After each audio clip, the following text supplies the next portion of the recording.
Assalamualaikum warahmatullahi wabarakatuh. Anda rindu mendengarkan kajian-kajian dari ustadz-ustadz kita dari Aceh? Kunjungi channel YouTube Maulizul Akbar NAD. Subscribe, like, share, komen.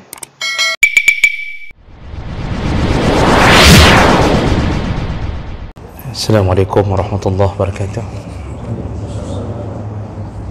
Alhamdulillahirabbil alamin. Wassalatu wassalamu ala nabiyyina al-Mustafa Muhammadin wa ala alihi wa ashabihi ajma'in, amma ba'd. Rabbi shrah li sadri wa yassir li amri wa hlul 'uqdatam min lisani yafqahu qawli. Segala puji bagi Allah, kemudian salawat dan salam pada Rasulullah, pada keluarga dan seluruh sahabat-sahabatnya.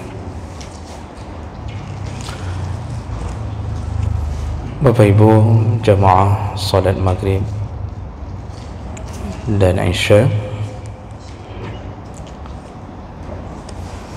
di pertemuan yang lalu kita sudah membahas tentang hukum salat ghaib. Juga kita sudah bahas tentang hukum salat jenazah di masjid, dan kita mendapatkan pengetahuan bahawa salat ghaib itu masih khilaf di antara para ulama mujtahid. Menurut mazhab Syafi'i dan Hambali, salat ghaib itu disyariatkan, dibolehkan mengikuti amalan Nabi terhadap Raja Najasyi yang meninggal lalu disalatkan ghaib oleh Rasulullah sallallahu alaihi wasallam. Lalu juga ada pandangan yang mengatakan bahawa salat ghaib itu tidak boleh dan tidak dilakukan sama sekali. Dan itu pandangan dari mazhab Hanafi dan Maliki, menyatakan tidak ada kebolehan untuk melakukan salat ghaib. Mereka mengatakan bahawa amalan Nabi mensalatkan Raja Najasyi itu hanya amalan pribadi beliau, dan tidak ada catatan bahawa Nabi pernah mensalatkan ghaib jenazah sahabat yang lain. Jadi kelompok kedua mengatakan tidak ada salat ghaib. Kelompok ketiga mengatakan bahawa salat ghaib itu dibolehkan kalau si jenazah tidak ada yang mensolatkannya di tempat dia meninggal. Tapi kalau sudah ada yang mensolatkannya di tempat dia meninggal, maka gugurlah solat ghaib. Jadi cukup hanya disolatkan dengan solat jenazah di tempat dia meninggal saja. Ini pandangan Ibnu Taimiyah, ulama-ulama Arab Saudi. Ibnu Utsaimin itu mengatakan seperti itu. Jadi kalau di tempat dia tidak ada yang mensolatkan, maka silahkan solat ghaib. Tapi kalau sudah ada yang mensolatkan, tidak perlu solat ghaib. Makanya mereka berdalil Raja Najasyi itu Muslim, tapi rakyatnya Nasrani. Maka ketika Raja Najasyi meninggal, tidak ada yang mensolatkannya, maka oleh karena itu Nabi mensolatkannya di Madinah. Itu pandangan dari kelompok ketiga. Jadi kesimpulannya, yang mau melakukan solat ghaib masih ada dalil yang bisa disandarkan, jadi dibolehkan. Yang tidak mau, ya silakan tidak usah lakukan solat ghaib. Yang jangan bilang bid'ah kepada orang yang melakukan, jangan ada vonis bid'ah, karena itu bukan bid'ah salat ghaib itu, tapi khilafiyah. Itu sering-sering saya ulang-ulang. Jadi jangan kebiasaan kalau tidak cocok dengan pandangan pribadi, ka bid'ah ada kau. itu jangan sering terjadi hal yang begitu. Baik, kemudian kita juga sudah bahas tentang salat membawa jenazah ke masjid untuk disolatkan, dan itu pun terjadi perbezaan pandangan. Mazhab Hanafi dan Maliki mengatakan makruh membawa jenazah untuk disolatkan di masjid, makruh, dengan dalil bahawa pernah Rasulullah mengatakan, barang siapa man shalla ala mayyitin fil masjid, barang siapa mensolatkan jenazah di masjid, fala syai'a lahu, maka dia tidak mendapatkan pahala apapun. Namun ini didhaifkan oleh banyak ulama hadis ini. Kelompok yang lain mengatakan boleh mensolatkan jenazah di masjid. Mazhab Hambali mengatakan boleh, dengan dalil Aisyah mengatakan bahawa dulu Suhail, anak salah seorang sahabat, itu disolatkan di masjid. Dan ini pandangan mazhab Hambali boleh. Nah, bagaimana Syafi'i? Mazhab Syafi'i malah menyunnahkan untuk mensolatkan jenazah di masjid dengan syarat ketika jenazah itu dibawa tidak menyebabkan kotornya masjid. Jadi yang tidak boleh itu kalau masih keluar darah banyak, lalu berceceran darah di masjid, itu yang tidak boleh. Jadi selain kalau itu bisa terjaga, silahkan, dan sunnah membawa jenazah untuk disolatkan di masjid. Begitu kata mazhab Syafi'i. Dalilnya dalil Aisyah tadi, yang menyatakan bahawa anak salah seorang sahabat disolatkan jenazahnya oleh Nabi di masjid. Baik, kita lanjut. Ini setiap pembahasan saya menyempatkan untuk mengulang agar kita teringat apa yang dibahas di pertemuan sebelumnya. Baik, berikutnya kita akan bahas tentang dafnul mayyit. Jadi sudah selesai masalah solat, sudah selesai masalah solat jenazah. Kita masuk ke dalam pembahasan tentang menguburkan mayat, dafnul mayyit. Jadi dafnul mayyit ini hukumnya mengikuti hukum yang lain, yaitu fardu kifayah, seperti mulai dari memandikan, mengkafankan, mensolatkan, juga menguburkan, itu termasuk fardu kifayah. Artinya tidak boleh menelantarkan mayat tanpa dikuburkan. Lalu kemudian Rasulullah sallallahu alaihi wasallam juga pernah menyuruh Ali untuk menguburkan jenazah ayahnya Abu Talib. Kata Rasulullah, wahai Ali, mandikan, yaghsilhu, mandikan tu jenazah ayahmu, lalu kuburkan. Padahal Abu Talib posisinya ketika meninggal kafir. Maka dari itu para ulama mengatakan dibolehkan untuk mengurusi jenazah kafir dalam rangka menghilangkan darurat. Artinya kalau tidak dikuburkan, dia akan mengeluarkan bau, menyebarkan virus, bakteri. Maka mayat kafir pun kalau tidak ada orang kafir lain yang mengurusnya, ya kita urus saja. Cuma tidak ada ritual syariat di situ. Tidak perlu dikuburkan sesuai dengan prosedur syariat. Jadi boleh menguburkan jenazah orang kafir, dan kalau itu perlu dan bagus untuk kesehatan lingkungan, maka lebih baik dikuburkan. Lalu kemudian yang dibahas berikutnya adalah hamlul mayyit li ghairi baladi mautih,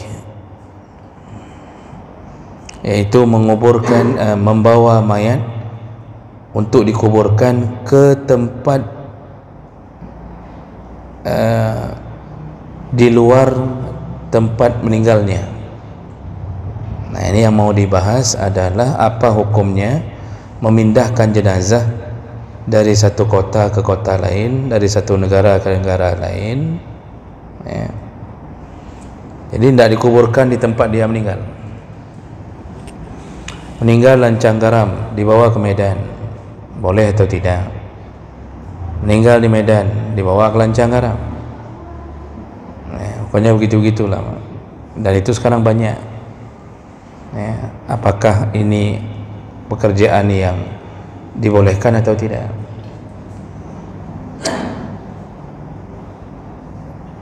Jadi ada 3 pandangan dalam masalah ini. Pandangan pertama dari mazhab Hanafi dan Maliki. Mazhab Hanafi dan Maliki menyatakan la ba'sa binaqlil mayyit min baladin ila akhar in kana lam yudfan. Tidak mengapa, dibolehkan untuk memindahkan jenazah dari satu tempat, dari satu kota, satu negara ke negara lain, ya, atau ke kota lain selama dia belum dikuburkan. Nah, nanti kalau sudah dikuburkan berarti ceritanya nanti itu hukum membongkar kembali jenazah, itu lain lagi nanti ceritanya. Ini belum dikuburkan, dibawa, ya, seperti kita udah dimandikan di sini, dibawa. Nah, menurut mazhab Hanafi dan Maliki tidak mengapa, boleh memindahkan jenazah sebelum dikuburkan ke tempat yang lain selain dari tempat dia meninggal. Dan ukurannya menurut mazhab Hanafi adalah qadra milin atau milain. Ukuran yang boleh yaitu sekitar 1 mil atau 2 mil. Jadi boleh pindahkan jenazah, tapi ukurannya yang boleh dipindahkan itu sejarak 1 mil atau 2 mil. Sekarang yang jadi pertanyaan, 1 mil itu berapa kilo? 1,8 kilo. 1 mil 1,6 kilo. Berarti kalau 2 mil 3 kilo, 3,2 kilo. Nanti kalau 3,2 kilo ke dari Hino, berapa itu? Ke kandang cuma. Karena di sini tidak dijelaskan berapa ukuran mil yang dimaksud dalam hitungan kita. Ini dalam mazhab Hanafi boleh memindahkan, syaratnya paling jauh 2 mil. Paling jauh 1 mil itu bukan 1.500 kilo, enggak, ya. Ya. Oke, baik. Jadi ya segitu yang dibolehkan. Nah. Tapi mazhab Hanafi dan Maliki menyatakan walakin yundabu dafnuhu fi jihatin mautihi. Itu jenazah itu kalau mau dipindahkan yang masih berada tidak jauh dari lokasi tempat kematiannya. Jadi kalau pindahkan ya jangan terlalu jauh, ya. Jadi berdasarkan hadis bahwa Nabi SAW itu pernah menyuruh menguburkan syuhada Uhud itu di tempat kediaman mereka, ya, maksudnya kembalinya tetap ke kota Madinah, sedangkan Uhud dengan Madinah tidak terlalu jauh, ya. Jadi intinya adalah mazhab Hanafi dan Maliki membolehkan memindahkan jenazah, tetapi jangan terlalu jauh dari tempat dia meninggal, ya. Kemudian yang kedua, menurut pandangan Syafi'i, Wa qala Syafi'iyah yuhram naqlul mayyit qabla dafnihi ila baladin akhar. Haram hukumnya memindahkan jenazah ke kota yang lain atau ke negara yang lain, liyudfan fih, untuk dikuburkan di sana, wa illam yataghayyar, walaupun jenazah itu tidak ditakutkan berubah. Artinya jenazah itu tidak dikhawatirkan berubah, tetap tidak boleh. Karena ada orang yang kadang-kadang mengatakan begini, hana pupu selama jenazah tidak berubah, tidak membusuk, tidak apa-apa. Kata mazhab Syafi'i, walaupun tidak busuk, karena mungkin pakai formalin, pakai macam-macam, walaupun tidak busuk, haram memindahkan jenazah sebelum dikuburkan. Kenapa haram? Lima fihi min ta'khir dafni. Alasan pertama, dengan kita pindahkan, otomatis kita melambatkan proses penguburan. Yang kedua alasannya, wa minat ta'rid lihitki hurmatihi. Dengan memindahkan jenazah, otomatis kita menghilangkan kehormatan jenazah. Artinya kita bawa jenazah pindah sana pindah sini, itu belum lagi urusan angkat jenazah berulang-ulang. Nah, jadi dalam mazhab Syafi'i ternyata dilarang. Nah, apakah yang kita lakukan selama ini termasuk dosa? Nah, nanti di dalam kitab-kitab khusus dalam mazhab Syafi'i itu masih dijelaskan bahwa masih dibolehkan memindahkan jenazah kalau jaraknya tidak terlalu jauh, artinya masih terjangkau di hari itu. Misal pagi sampai ke bandar siang misalnya, itu masih dibolehkan, artinya masih terjangkau untuk dikuburkan di hari itu. Nah, itu masih boleh dan masih termaafkan kalau alasannya dibenarkan. Contoh alasan dibenarkan, apakah wasiat dari jenazah sendiri, ingin dikuburkan bersama keluarga besarnya, atau dia ingin dikuburkan bersama orang saleh. Nah, jadi itu masih dibenarkan, tapi jangan sampai merubah keadaan jenazah. Jadi jenazah jangan sampai bau. Jadi itu yang masih disebutkan oleh ulama-ulama Syafi'iyah tentang memindahkan jenazah. Tapi tetap yang paling utama itu di mana dia meninggal, disitulah dikuburkan. Jadi yang paling utama di mana jenazah meninggal, disitulah seseorang dikuburkan. Nah, mazhab Hambali menyatakan as-sunnah dafnul mayyit fi makanin sur'ihi atau mautihi. Yang sunnah itu menguburkan jenazah di tempat dia meninggal. Nah, itu catatan pertama dari mazhab Hambali. Syafi'i juga ingin bilang itu. Makanya Syafi'i lebih tegas, malah tidak boleh sama sekali. Tidak boleh pindahkan jenazah kecuali ada alasan-alasan yang menyebabkan masih termaafkan. Jadi mazhab Hambali juga menyatakan sebaiknya yang sunnahnya jenazah itu dikuburkan di mana dia meninggal. Karena Nabi SAW menyebutkan ad-dafnu tudfanul ajsad haitsu tafidul arwah. Kuburkanlah jenazah di mana dicabut nyawanya. Disuruh kuburkan jenazah di mana dicabut nyawanya. Nabi Muhammad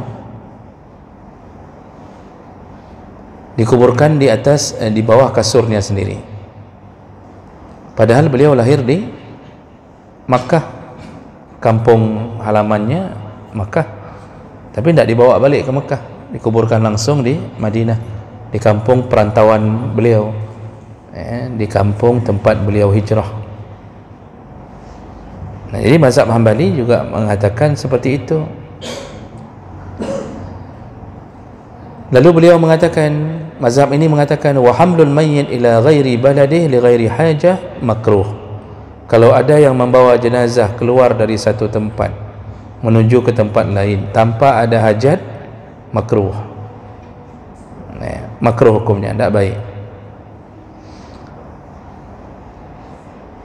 Dan hadisnya yang menyatakan tidak baik memindahkan jenazah, makruh bukan haram, tapi tidak baik, yaitu hadis dari Aisyah radhiyallahu anha, lamma mata Abdurrahman bin Abi Bakar, ketika meninggal Abdurrahman bin Abu Bakar, ini saudara kandungnya Aisyah, kalau tidak salah adiknya Aisyah, adik entah abang, tapi adik, salah. Ketika meninggal Abdurrahman bil Habash, di Habash, yaitu huwa makan bainahu wa bainal Madinah 12 mil. Habash ini satu tempat 12 mil dari Madinah. Wa nuqila ila Makkah, jadi meninggalnya di Habash, jenazah Abdurrahman dipindahkan ke Makkah,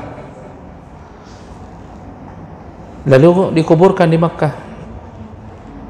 Atat qabrahu, pada suatu hari Aisyah melakukan takziah, melakukan ziarah ke kuburan Abdurrahman, saudara kandungnya.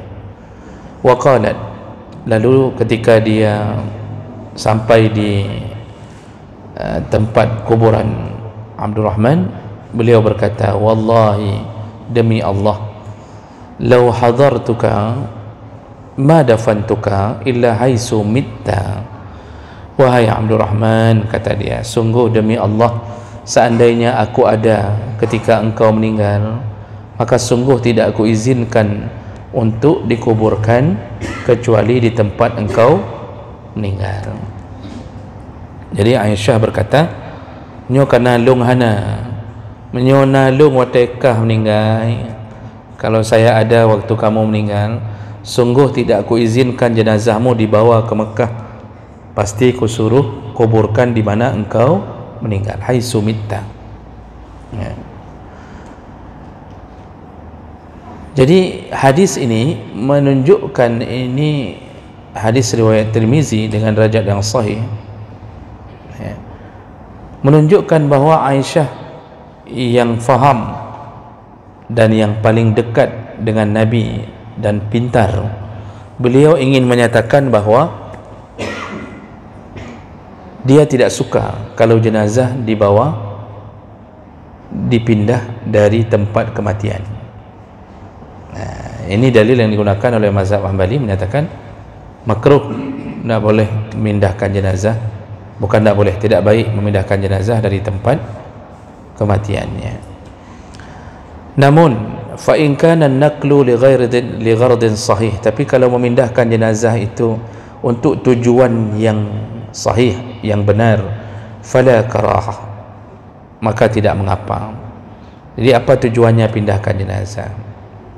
Ya, macam-macam, mungkin nggak ada saudaranya di situ, ya, misal meninggal, kita sedang sekolah, meninggal di Jakarta, tanah di Jakarta Pak, untuk mati aja itu harus booking dulu.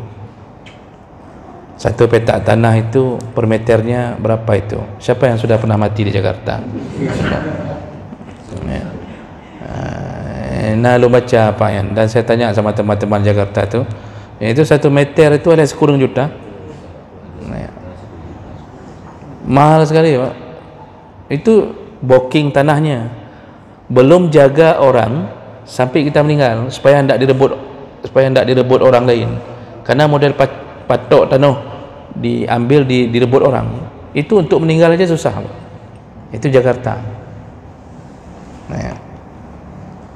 Tapi itu bukan alasan untuk pindah ke Kalimantan. Jadi kita meninggal di sana, tanah tidak ada, tidak bisa diusahakan orang. Akhirnya telepon keluarga di sini, bawa pulang. Itu li ghardin sahih, itu masih dianggap tujuannya benar. Sana pun tidak ada saudara, misalnya kalau macam tidak ada tempat, maka tidak mengapa kalau itu tujuannya benar, dengan syarat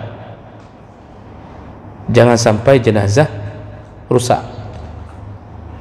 Jadi pastikan jangan terlalu jauh, jangan terlalu lama maksudnya. Makanya tadi mazhab Syafi'i langsung mengatakan haram, menyujud baik. Kalau ada tanah Jakarta, ada saudara kita, udah tanam sana aja, tak usah bawa pulang. Tak usah bawa pulang. Tapi kalau ada tujuan yang benar, maka dibolehkan.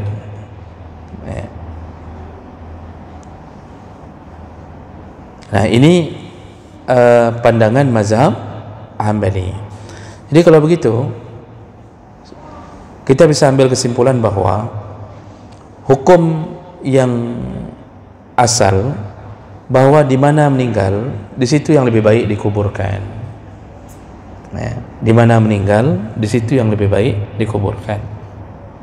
Walaupun itu bukan kampung halaman kita, tidak mesti kita meninggal lalu balik ke kampung halaman, tidak. Karena masuk ke alam barzah itu tidak mesti melalui pintu kampung halaman. Dimanapun meninggal masuk juga ke alam barzah. Yang kedua, baru boleh memindahkan kalau ada tujuan yang benar dan itu tidak membuat jenazah rusak. Tapi kalau dalam perjalanan sampai 7 hari 7 malam, sebaiknya jangan gara-gara hanya ingin anak kita dikuburkan dekat dengan kita lalu sampai 7 hari 7 malam tidak sampai-sampai. Itu tidak baik. Tidak baik. Jadi ya di mana meninggal di Mesir, ya sudah, kuburkan saja di Mesir, tidak usah kita telepon. Karena pertama dia membuat jenazah terlambat dari penguburan, enggak sesuai lagi dengan permintaan Nabi sallallahu alaihi wasallam. Yang kedua, merepotkan orang. Ada beberapa kasus Pak di Mesir, mahasiswa meninggal. Waktu di masa kami di sana, itu ada mahasiswa Jawa Tengah kecelakaan bawa mobil, meninggal. Itu ndak telepon orang tua, kata orang tua ndak usah bawa pulang, kuburkan di sana. Jadi dikuburkan di sana di Mesir. Ada juga kasus yang tahun yang lalu, anak kita orang Nagan Raya, cewek mahasiswi, meninggal di Mesir, sakit. Ternyata orang tuanya meminta untuk dipulangkan jenazahnya ke Melabuh, ke Nagaraya. Itu sampainya berapa hari itu Pak? Sampai sekitar 3 hari apa 5 hari, lupa saya itu. Berapa hari Pak? Ada di 4 hari ya Pak ya, 4 hari. Kalau dalam hukum itu sebenarnya tidak baik permintaan itu. Suruh kubur aja di sana. Doa itu tidak terbatas Pak. Kita kirim doa dari sini itu tidak terbatas. Oh jauh kali doanya, lambat kali sampai doa ke Mesir, tidak. Jenazah itu pun kalau sudah dikuburkan itu tidak ada lagi urusan jauh dengan kita, sekarang tidak ada. Makanya orang-orang yang meninggal sedang umrah, meninggal pergi ketika haji, tidak pun diusahakan untuk dibawa pulang. Di mana tempat meninggal, disitulah yang paling baik untuk dikuburkan. Jenazah-jenazah Uhud itu kan berdasarkan hadis, ketika mereka syahid Uhud 70-an orang itu mau dibawa masing-masing oleh keluarganya menuju ke kampung masing-masing, ke suku masing-masing. Lalu Nabi mengatakan bawa balik ke Uhud. Ya, akhirnya dikuburkan di gunung Uhud itu, di bawah gunung Uhud itu. Jadi ketika kita umrah kan kita dibawa ke situ, itu ada area pekuburan.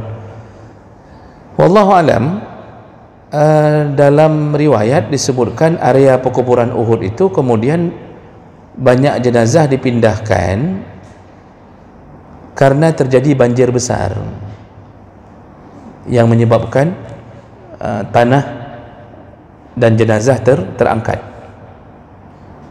Wallahu alam, tapi begitu riwayat-riwayat.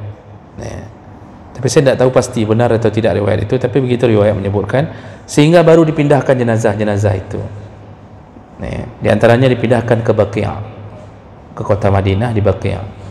Tinggallah di situ Hamzah bin Abdul Muttalib.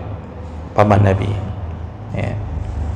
Kan, makanya jenazah Uhud itu disuruh sama Nabi kuburkan di mana dia meninggal, di tempat syahidnya. Nah, jadi begitu selayaknya kita mengurusi jenazah, ya.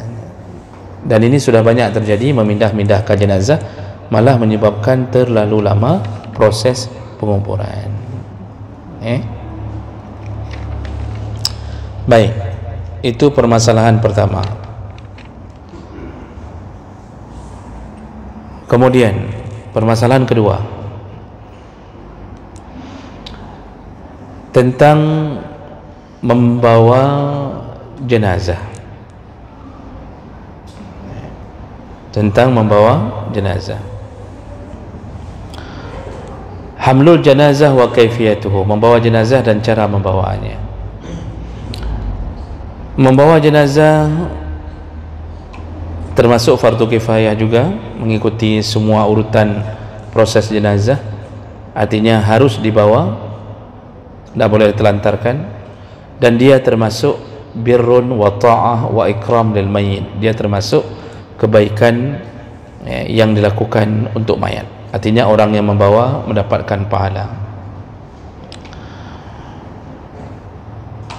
Lalu kemudian mazhab Syafi'i menambahkan, mengatakan la ba'sa bi ittiba'il muslim janazah qaribuhu janazatu qaribihi al-kafir, tidak mengapa seorang muslim kalau membawa atau mengikuti jenazah kerabatnya yang kafir. Jadi ada kerabat kafir meninggal, maka tidak mengapa kalau seandainya untuk kita bawa ke kuburannya walaupun kafir. Dan itu tadi bersandar pada hadis riwayat Abu Daud yang menyatakan bahawa Rasulullah menyuruh Ali untuk menguburkan jenazah Abu Talib, ayahnya. Jadi Ali bawa itu walaupun ayahnya kafir. Dari situ disebutkan boleh membawa jenazah yang kafir kalau berasal dari kerabat, ya. Lalu kemudian tentang cara membawa jenazah, mazhab Hanafi dan Hambali mengatakan bahawa setelah dimandikan, dikafankan, lalu kemudian disolatkan, maka jenazah itu ditelantangkan, ya, dan disunnahkan untuk dibawa oleh 4 orang, ya. Dan ini berdasarkan hadis dari Abu Ubaidah bin Abdullah bin Mas'ud an abihi, Rasulullah sallallahu alaihi wasallam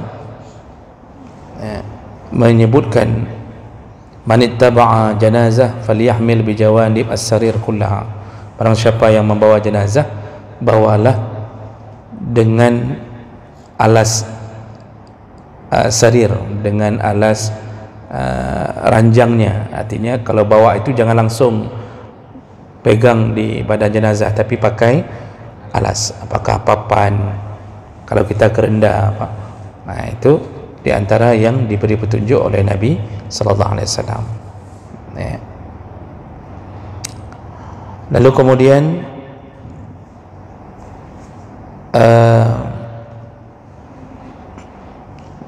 dalam mazhab Syafi'i ini juga tidak jauh berbeda apa,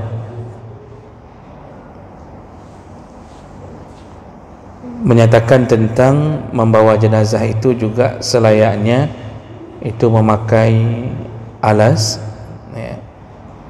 Dan ditambah oleh mazhab Malik bahawa tidak ada tertib khusus fi hamlil janazah, laisa tertib muayyan, tidak ada ketentuan khusus tentang tata cara membawa jenazah. Yang penting jenazah itu dibawa dalam keadaan terhormat. Jadi maksudnya di sini, ini pembahasannya tidak terlalu banyak. Maksudnya di sini adalah membawa jenazah itu dalam keadaan memuliakan jenazah. Jadi jangan asal-asalan membawa jenazah, sehingga kadang-kadang jenazah terjatuh. Itu kalau sampai terbuka kain kafannya, maka kalau itu bahagian daripada kelalaian kita, kita dianggap berdosa, mempermalukan jenazah. Walaupun di satu sisi bisa jadi Allah ingin mempermalukannya, karena dalam satu riwayat tentang kisah orang-orang yang meninggal dalam keadaan tidak beramal soleh, itu ada satu riwayat, Pak, yang menyatakan bahwa ada seorang ibu meninggal dunia, lalu ketika dibawa jenazahnya, si ibu itu jenazah itu jatuh. Entah bagaimana ceritanya, jatuh, terbukalah kain kafan wajahnya, dan dilihatlah jenazah itu wajahnya hitam kelam. Padahal tadi waktu dimandikan tidak. Setelah dikafankan, ditutup, dibawa, karena jatuh terbuka kain kafannya, maka nampaklah jenazah itu wajahnya hitam kelam. Lalu kemudian syekh yang membawa itu segera menutupi, dan setelah dikuburkan, dia menemui ahli keluarga dari ibu itu dan bertanya dan mengatakan bahwa tadi ketika kami bawa, kejadiannya begini, dan kami lihat wajah ibumu hitam kelam, padahal tadi waktu awal-awal proses tidak ada. Lalu beliau bertanya, apa yang dilakukan oleh ibumu sehingga Allah membuat begitu? Anak-anaknya menjawab, ibunya ternyata tidak salat. Ibunya tidak salat, tetapi sibuk bersolek. Jadi sibuk dalam keadaan bersolek hari-hari, ya. Sehingga solat tidak ada, tapi dia mempercantik diri, maka Allah beri keadaan wajahnya hitam kelam. Itu hak Allah kadang-kadang ingin memberitahu tentang sesuatu, ya. Tapi pada dasarnya ketika kita membawa jenazah, hendaknya kita memuliakannya. Seingat saya melihat berita dan foto jenazah Imam Khomeini, Presiden Iran dan sekaligus ulama yang dimuliakan mereka, itu ketika jenazahnya dibawa, tahun berapa itu meninggal beliau itu? Tahun 19 lupa saya Pak, tahun berapa meninggalnya Khomeini itu.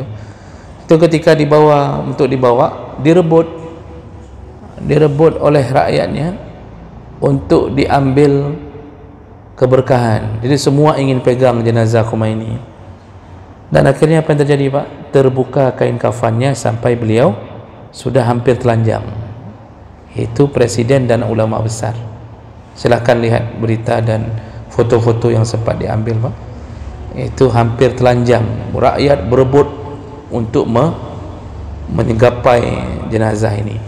Ini karena kan negara itu bermazhab Syiah, itu Iran itu berhaluan Syiah, dan mereka mungkin ingin mengambil keberkahan dalam versi mereka. Tapi banyak tulisan mengatakan bahwa tidak selayaknya jenazah ulama sampai telanjang. Berarti ada perkara yang Allah ingin nampakkan. Mungkin banyak fatwa-fatwa yang melanggar syariat, ya, termasuk fatwa kawin kontrak. Orang Syiah itu kan menghalalkan kawin kontrak, padahal dari sisi Ahlus Sunnah itu berzina kawin kontrak itu, karena sudah diharamkan oleh Nabi sallallahu alaihi wasallam. Jadi ini tentang membawa jenazah, perkara yang sederhana, tapi yang mau diingatkan bahwa hormati dan muliakan jenazah ketika dibawa.